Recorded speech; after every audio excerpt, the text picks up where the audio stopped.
Je vais vous montrer comment prendre des mesures sur quelqu'un. On va commencer par les épaules. Okay. Donc, je vais prendre Lisa et la tourner et prendre les mesures de... Je le sens, il faut que vous touchiez. Je pose et je ramène vers l'autre. Donc, c'est les mesures des épaules. Donc, c'est 38 pour Lisa. 2 points ici jusqu'à dernier point. De là jusqu'à là. Regardez, d'ici jusqu'à là. Voilà, je touche très bien les points des fins d'épaule. Donc, on a trouvé 38. Je vais venir ici et marquer 38 cm. Après, je passe, deuxième étape, prendre les mesures d'un épaule. Donc, moi, j'utilise une méthode. Je travaille en même temps le col, donc je demande à Lisa le col, tu veux comment il soit, par exemple fermé, ouvert, voilà. Donc pour Lisa, on va laisser un col comme ça fermé, d'accord? Donc là, automatiquement, il vient ici, d'ici, et je mesure de là, d'ici, jusqu'à l'extérieur d'un épaule. Si par exemple, il y a une ouverture ici, aux poitrines là, je dessine avec à la main, voilà, je fais moi comme ça, manuel, je ramène vers là et je commence par ici là. Ici il change, mais là il ne change pas. Donc, là, j'ai 11,5. C'est un col bien fermé, 11,5.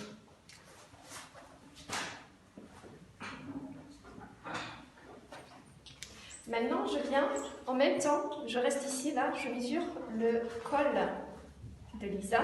Je ramène, j'ai déjà marqué un épaule qui va être d'ici. Donc, je mesure d'ici jusqu'à la moitié. Après, je double. Quand je pose les mesures sur un tissu, il faut qu'il soit doublé. Ici, de là, c'est 14, d'accord? Et je pose les 14 sur le tissu qui est déjà plié. Donc, automatiquement, je ne double pas. Je ne fais pas le tour. Je ne fais pas d'ici jusqu'à là. J'ai 14 et le tissu il est doublé. Automatiquement, tu vas avoir cette partie et cette partie. Voilà. Je change le col V avec col rond. D'ici, de là, combien on a dit? 14. Ensuite, là, j'ai fait les épaules, j'ai fait un épaule et j'ai dessiné mon col.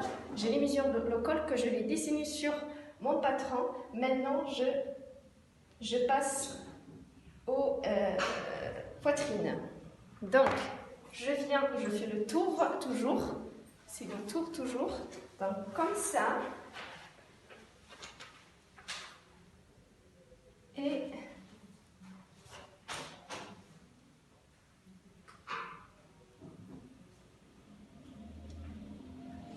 je ne serre pas, je mets le mètre sur les tétés. Donc, je lâche un peu, il ne faut pas serrer. Les bras, il faut qu'ils soient baissés comme ça je ne monte pas mes poitrines. Donc, là, je suis à 84, sans vêtements. Ça veut dire que tu rajoutes après les mesures, les valeurs de couture, pardon. Donc, j'ai 88. 88 cm. Maintenant, on va passer à la taille. Donc, ta taille, elle n'est pas là, d'accord? La taille, elle est là. Où c'est creux, il y a on peut dire, un creux, ouais, entre, voilà, ça rentre. C'est là ta taille, c'est pas ici. Hein. Ici, c'est les hanches. Là, c'est la taille. Ok, donc, je vais chercher la taille de Lisa. C'est ici. Voilà. Je ne serre pas trop, toujours je laisse un doigt. Donc là, c'est 74. Pour Lisa, je note. 74 cm. Maintenant, on va passer, pour prendre les mesures des hanches. On vient le bassin. Allez, c'est parti. Tac. Donc je ne serre pas toujours, je lâche toujours un doigt. C'est 105 cm pour Lisa. Je fais épaule, poitrine, ça fait 30. Je fais poitrine, taille 10 et taille, hanche 27. Maintenant, on a posé les mesures des épaules à l'épaule, après les poitrines, la taille et les hanches. Et après, j'ai venu pour repérer mes mesures. Quand tu dessines, ça te facilite de dessiner. Donc, j'ai mesuré épaule, poitrine, poitrine, la taille et la taille, hanche.